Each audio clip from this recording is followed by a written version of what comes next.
50,000 रुपयाचा कायदा करा, यासाठी तुम्ही या ठिकाणी बलवान माणसं आलेली आहात, साधी माणसं नाही तुम्ही, नीट लक्षात घ्या. आम्ही मागायला जाऊन सांगा, अरे आम्ही त्या नुकसान भरपाई मागायला गेलोच होतो, पण या सरकारनं आपल्या विरोधात जो कायदा आणलेला आहे 10,000पेक्षा जास्त देत नाही म्हणून कोणाच्या तिजोरीतून पैसे आम्ही मागतो? अरे आमच्या मायबापाच्या तिजोरीतून पैसे मागतो. महाराष्ट्राचा पैसा आमच्या मायबापाचा पैसा आहे. टाटा बिर्लाच्या बापाची जागीर नाही, शेठ सावकारांच्या बापाची जागीर नाही.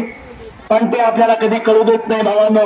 आपल्याला ते अनपढ समजतात, आपल्याला ते अज्ञानी समजतात, आपल्याला ते लंबाने समजतात. ते आपल्याला म्हणतात ते पोचलेलीच माणसं आपली आहेत.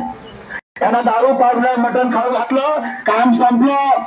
अरे दारू आणि मटणानं हजारो पिढ्या मारल्या रे. अरे म्हणून असे आडवे कायदे आले, आडवी माणसं उभी केली, चुकीचे माणसं आपण निवडून आणले आणि तिथं जाऊन आपला आमदार काय करायला पाहिजे होता? आपला